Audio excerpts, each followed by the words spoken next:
Good morning everyone, hope you are doing well in your life. आज हम लोग inventory turnover ratio का कुछ एक्स्ट्रा पार्ट पढ़ेंगे जिसमें हम एवरेज इन्वेंट्रीज को ढंग से निकालना सीखेंगे। ये टाइम्स में दी गई होगी, मतलब कि opening inventories 3 times of closing inventory या एक्सेस, ऐसे करके वर्ड्स यूज होंगे। तो हम क्वेश्चन नंबर 86 एंड 87 करेंगे इसको समझने के लिए। 86 एंड 87, पहले 85 करते चलो। अगर आप स्क्रीन पे देखें तो आपको 85 क्वेश्चन में सबसे पहले आपको रेवेन्यू फ्रॉम ऑपरेशन दे रखा है 4 lakh, that is your net cell. क्या चीज़ दे रखी है आपको? Net cell. ग्रॉस प्रॉफिट दे रखा है। नेट सेल और ग्रॉस प्रॉफिट को अगर हम प्लस माइनस करेंगे तो हमारी COGS निकल के आ जाएगी, हाँ या ना? तो अगर मैं तरीके से करके देखूँ तो ये net sale is equal to COGS plus GP। ये 4 लाख है, COGS है, GP हमारी कितने की है? 1 लाख, COGS इज 3 लाख। 3 लाख की है। Are you with me? आगे बढ़ते हैं।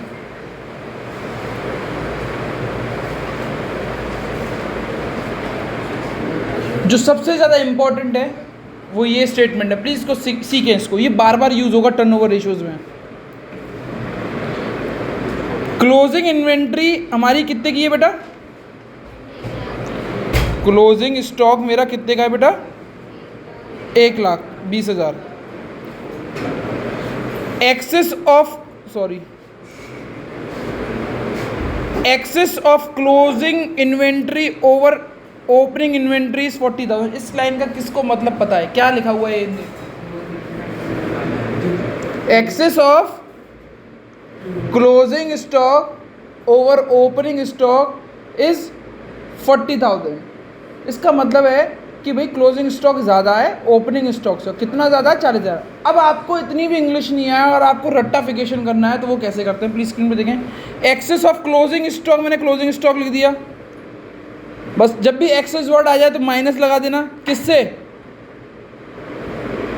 क्लोजिंग स्टॉक ओपनिंग स्टॉक से इक्वल टू कितना बड़ा है, कितना है, ये समझ जाओगे। अब यहाँ पे ये वर्ड होता है excess of opening stock over closing stock, तो क्या कर दिया? ओपनिंग माइनस, ठीक है ना, नॉर्मल सा क्वेश्चन हो गया अभी। अब यहाँ पे ओपनिंग स्टॉक कितने का है पता ही नहीं है, क्लोजिंग स्टॉक कितने का है? 1,20,000 का। ओपनिंग स्टॉक ऐसे करेंगे हम लोग, 40,000 करा हमने, minus opening stock is equal to 80,000, minus के माइनस से माइनस के ओपनिंग स्टॉक कितने का आ गया? 80,000 का। अब AI का फॉर्मूला लगाया, opening stock plus closing stock divided by 2 करा। ओपनिंग कितने का है? 80,000 का। क्लोजिंग कितने का है? 1,20,000 का। डिवाइड बाय 2 करोगे तो आंसर आ गया 1 लाख। COGS मैंने इससे पहले समझाया था 3 लाख का था। 3 lakh divided bye 1 lakh, answer कितना आया? 3 टाइम्स। प्लीज को करें। 87 क्वेश्चन को देखते हैं बेटा हम दोबारा से। 2 lakh is the cost of revenue from operation, यानी COGS कितने का दे रखा है आपको? 2 लाख का। COGS कितने का दे रखा है आपको? 2 लाख का। कोई दिक्कत तो नहीं? आगे बढ़ते हैं। यहाँ जो इंपॉर्टेंट वर्ड है ये यहाँ से चालू है। If inventory turnover ratio is 8 time, इस इन्वेंट्री टर्नओवर रेशियो इज कितना है? मैं देखना एक एक स्टेप कर रहा हूँ। ITR is equal to COGS plus AI होता है। पहले एक स्टेप करेंगे फिर दूसरा स्टेप करेंगे। ITR कितना टाइम दे रखा है? COGS कितने का है? अब यहाँ पे आ गया AI यहाँ पे चला जाएगा तो ये हो जाएगा 8 इंटू AI इक्वल टू क्या? दूसरा स्टेप। अब AI को यहाँ पे रहने दो, 8 को नीचे लिया तो AI इज इक्वल टू क्या होगा? 2 लाख डिवाइडेड बाय, ठीक है ना। इसको सॉल्व किया तो कितना आंसर आएगा बेटा? 25,000। कितना आएगा आंसर? 25,000।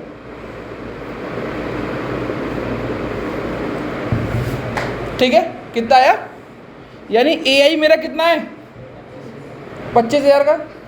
अब ए आई का फॉर्मूला क्या होता है बेटा, A I is equal to opening plus closing divided by 2, पक्का ना। अब ए आई हमारा कितने का दे रखा है आपको, equal to opening plus closing divided by 2, और ये 2 को अगर मैं यहाँ पे ले जाऊँ तो ये ऐसे ही तो लिखा हुआ है 25,000 into 2 is equal to opening plus, तो ये कितने का हो गया 50,000 is equal to opening plus. इससे आगे हम दूसरे स्टेप में बढ़ेंगे। क्या इतना समझ में आया हमें? प्लीज़ आप इसको इतना तोल लें बच्चों। Opening plus closing equal to कितना लिखा था मैंने, यही था ना। अब यहाँ पे सबसे ज़्यादा इंपॉर्टेंट बात यहाँ पे समझने की, प्लीज़ समझिएगा, स्क्रीन पे देखें, बिल्कुल स्क्रीन पे देखें। Inventory at the and is 1.5 times that of the beginning. कोई बता सकता है क्या हिंदी में लिखा हुआ है? अगर क्लोजिंग स्टॉक ओपनिंग स्टॉक कुछ है तो ओपनिंग स्टॉक उस कुछ का 1.5 टाइम्स है। वो कुछ को हम क्या मानते हैं, एक्स। तो मैं ये लिखता हूँ कि ओपनिंग स्टॉक क्या है बेटा, एक्स। तो क्लोजिंग स्टॉक क्या है, 1.5 टाइम्स ऑफ ओपनिंग। तो ये कुछ ऐसा लिखा हुआ, क्लोजिंग स्टॉक इज 1.5, ऑफ को हटाते तो इनटू एक्स। तो क्या ये ऐसे ही लिख सकते हैं 1.5 टाइम्स एक्स, ठीक है। अब इन दोनों को हम फॉर्मूले में पुट कर देते हैं। ओपनिंग स्टॉक एक्स है, क्लोजिंग स्टॉक 1.5 एक्स है, इक्वल टू क्या आ गया 50,000। एक्स और 1.5 एक्स कितना हो गया 2.5 एक्स। ये कितना हो गया, एक्स इक्वल टू 50,000, 2.5, एक जीरो हटाया तो एक जीरो बढ़ गया, यहाँ से इसको करा 1 2 3 4, तो x की वैल्यू कितने की आ गई। अब x क्या था हमारा, ओपनिंग। तो ओपनिंग स्टॉक कितना निकल के आया है, तो क्लोजिंग स्टॉक कितना निकलेगा 1.5 इंटू 20, कितना हो गया 30,000। ये x की वैल्यू को मैंने इस जगह पे पुट करा तो आंसर आ गया 1.5 इंटू एक्स क्या है 20,000। तो आंसर निकल के आ गया आपका 30,000। समझ में आ गया? थोड़ा सा समझते हैं और समझते हैं। बेटा मैं कुछ चीज़ समझा रहा हूँ, प्लीज़ को समझें, मैं डिवाइड करके समझा रहा हूँ। दोनों वैल्यूज़ का मतलब समझिएगा। Closing stock is 2.5 times of opening stock, ठीक है। और एक वैल्यू लिखी है closing stock is 2.5 times more than the opening stock. क्या दोनों बात एक ही है या अलग अलग है? अलग अलग है। क्यों? क्योंकि आपने स्कूल में पढ़ लिया, उससे तो अलग क्या है इसमें बताओ श्रेया।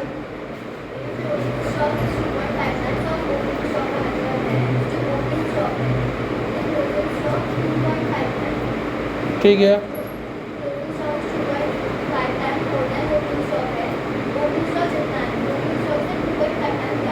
तो उसकी वैल्यू कैसे लिखेंगे हम? Closing stock is equal to what?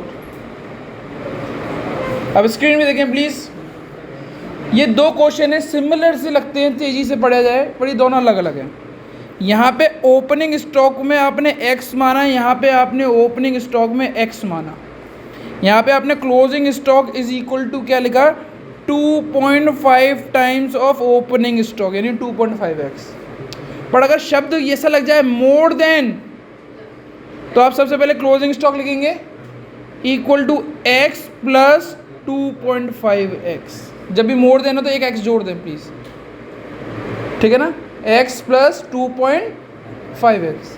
तो इन शॉर्ट ये कितना एक्स हो गया 3.5x। इसको ऐसे ही छोड़ दें, 3.5x लिखने की भी ज़रूरत नहीं है, ऐसे ही छोड़ देंगे। ठीक है, समझ में आ गया। आगे का क्वेश्चन ये कुछ इसी तरीके से था, स्क्रीन पे देखें प्लीज़, अटेम्प्ट करें। 94 क्वेश्चन है TS ग्रेवाल का। ITR 5 है, COGS 18,90,000, 18,90,000। Find out opening and closing inventory. Closing stock is 2.5 times more than opening stock. Please आप इसको करके दिखाएं दोनों को।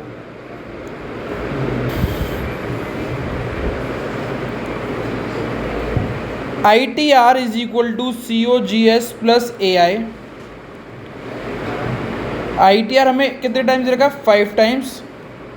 COGS हमें कितना दे रखा है बेटा 18,90,000 AI। तो AI is equal to 18,90,000 divided by कितना आ गया बेटा 3,78,000। इसको हमने खोला तो opening plus closing divided by 2 is equal to 3,78,000। 2 उधर चला जाएगा तो ओपनिंग प्लस क्लोजिंग कितना हो गया डन। इतना तो आगे समझ में आया नहीं आया। अब बोला है क्या कहते हैं closing stock in the and is 2.5 times more than that of opening stock. Opening stock को अगर मैं x मानता हूँ तो क्लोजिंग स्टॉक को मोर देन डेट है तो x प्लस मैंने ऐसा रख दिया x plus 2.5 x plus x equal to 7,56,000। Total कितना हो गया 7,56,000। x की वैल्यू कितनी आ गई 7,56,000 डिवाइड बाई 4.5 ये कितना हो गया 1 लाख। और क्लोजिंग स्टॉक के किसी भी फॉर्मूले में रख दो तो आंसर आ जाएगा। अब मैं इसी में रख देता हूँ closing stock is equal to 1,68,000 plus 2.5 into 1,68,000। इसको सॉल्व करोगे तो आंसर आएगा 5,88,000। डन, समझ में आ गया। चल वेरी गुड, नेक्स्ट समझते हैं। हेडिंग डालें ट्रेड रिसीवेबल टर्नओवर रेशो। इसको पुराने टाइम में डेटर टर्नओवर रेशो भी बोलते थे हम। पहले 2011 के टाइम में डेटर टर्नओवर रेशो भी बोलते थे। क्या बोलते थे DTR, डेटर टर्नओवर रेशो। अब ट्रेड रिसीवेबल का मतलब जानते हैं। ट्रेड रिसीवेबल क्या होता है क्लास 11 में पढ़ाया था। बिल रिसीवेबल प्लस डेटर आपके दोनों मिलके क्या बनते हैं ट्रेड रिसीवेबल, जिसमें debtor is important, bill receivable इतना इंपॉर्टेंट नहीं है। हो तो भला, ना हो तो भला, ठीक है।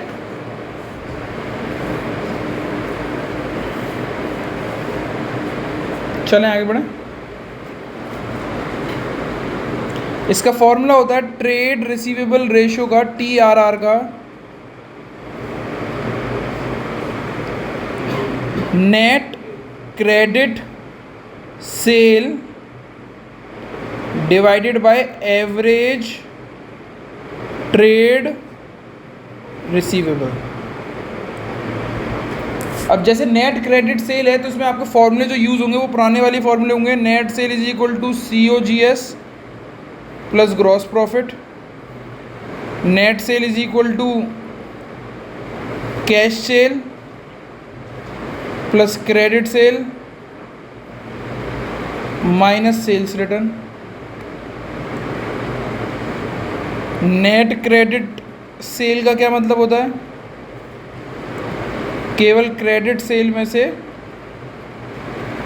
सेल्स रिटर्न को माइनस कर दो। अब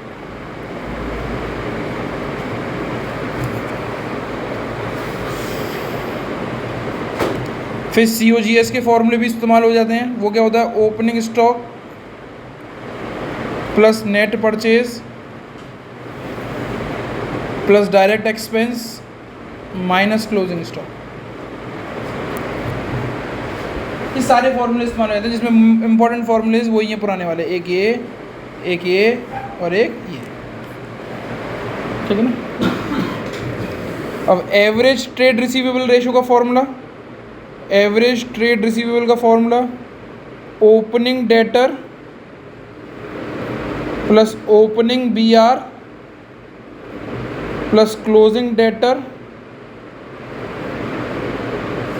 plus closing BR divided by 2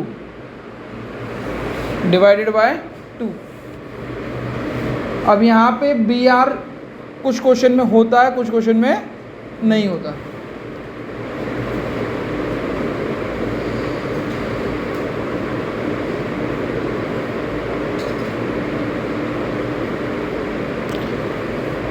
debtor से related provision for doubtful debt भी कुछ चीज़ होती है, इसको इग्नोर करते हैं क्वेश्चन में। क्या करते हैं, इग्नोर। बिल्कुल, प्रोविजन फॉर डाउटफुल डेट का कोई मतलब नहीं होता है, ठीक है ना।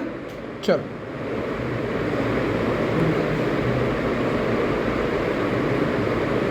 बेटा एक क्वेश्चन है, इसको देखें। अगर इस क्वेश्चन को देखते हैं तो हम ट्रेड रिसीवेबल रेशियो निकाल सकते हैं, नेट क्रेडिट सेल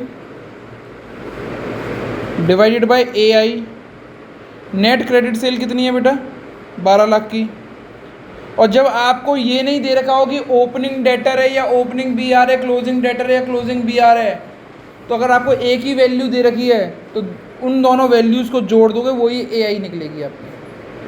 वही क्या निकलेगी, वो एवरेज ट्रेड रिसीवेबल। जैसे कि इस क्वेश्चन में ये ओपनिंग है या क्लोजिंग है, ओपनिंग है क्लोजिंग है पता नहीं, ये ओपनिंग है क्लोजिंग है पता नहीं, मैंने इन दोनों को क्या मान लिया, ओपनिंग। अब एवरेज निकालने के लिए तो क्लोजिंग भी होना चाहिए था। अब क्लोजिंग नहीं है तो इन दोनों को प्लस कर दो, वही मानोगे क्या कहते हैं, एवरेज। तो ये कितना हो गया, 1,20,000 और वो 2 लाख। आंसर कितना हो गया, 6 टाइम्स। ठीक है, चलिए दूसरा क्वेश्चन करते हैं बेटा। अब दोबारा से निकाल के देखें बेटा, 98 क्वेश्चन है।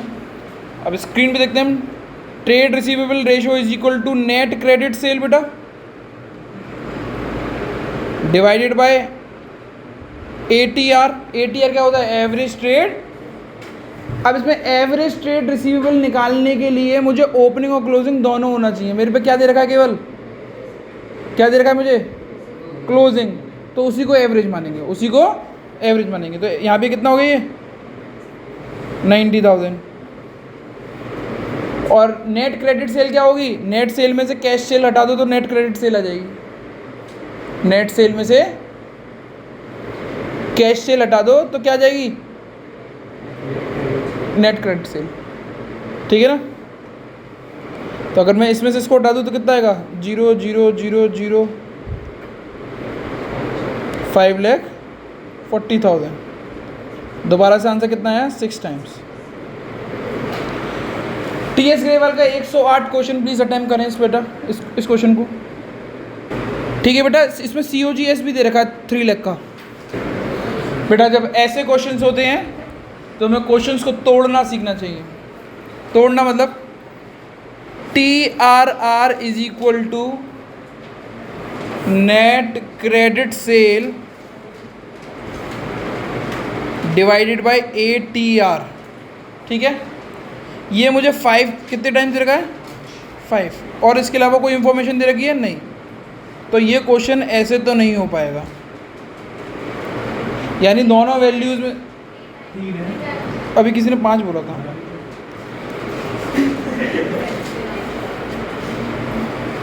डन। अब यहाँ पे क्वेश्चन के लिए, ये क्वेश्चंस को करने के लिए अब NCR या ATR में से कोई भी चीज़ मिल जाए तो मज़ा आ जाएगा।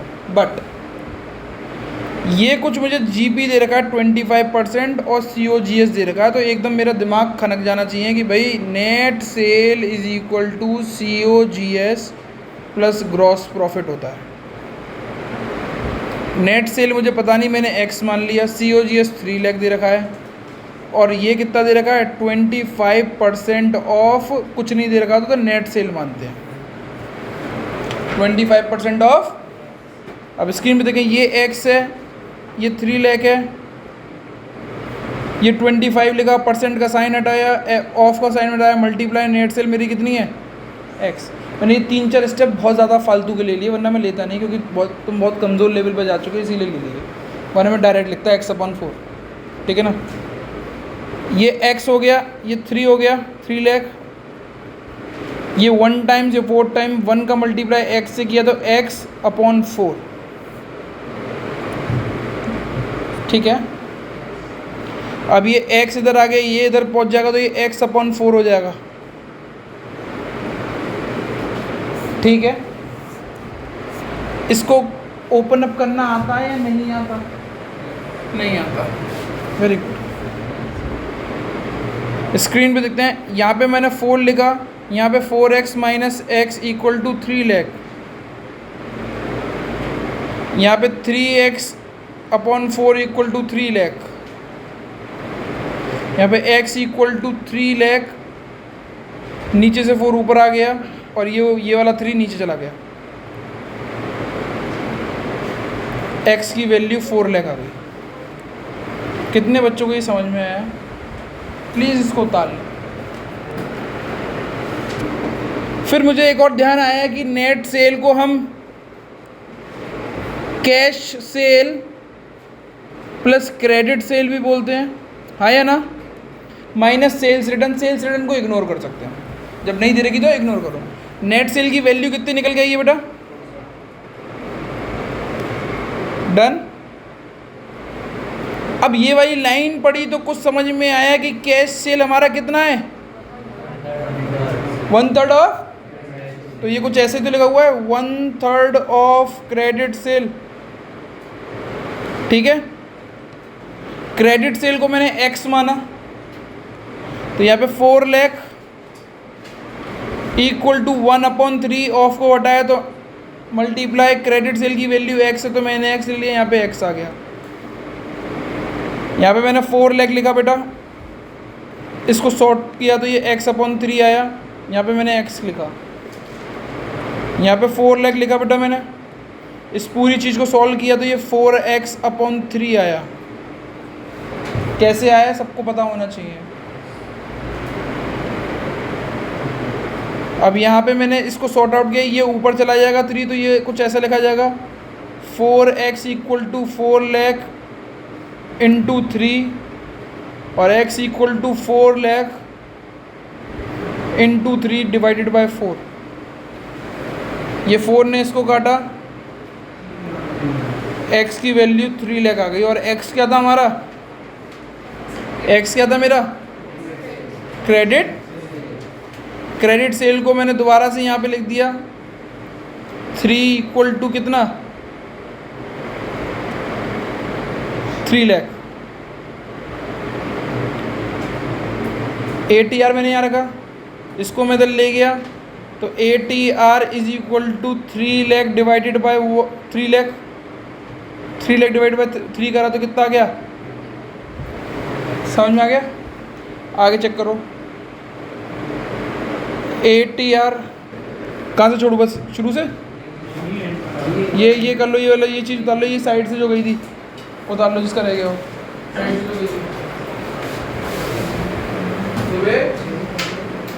अगर तुम लोग पूछे भाई कि कितना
ऐसे क्वेश्चंस को आप अटेम्प्ट कर सकते हैं भाई। क्वेश्चन नंबर 107 इसी तरीके का क्वेश्चन है।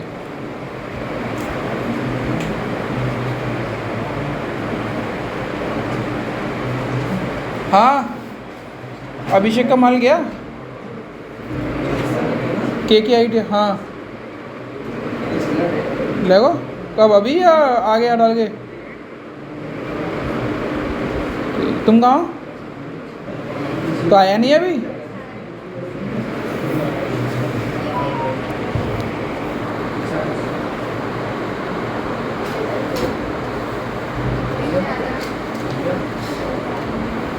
Yes I am listening.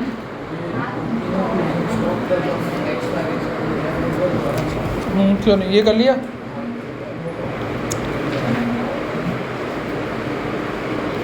चले जाना है, इतनी क्या जल्दी है तुम लोगों को? मौत आ रही है क्या? ये लिखा हुआ है trade receivable at the end यानी closing is 3 times more than that of opening. Opening अगर x है तो क्लोजिंग मैंने बोला था अभी पढ़ाया था इससे पहले कि मोर देन दैट हो ना, तो x प्लस जितना भी टाइम्स हो वो कितना है, बस और कुछ नहीं।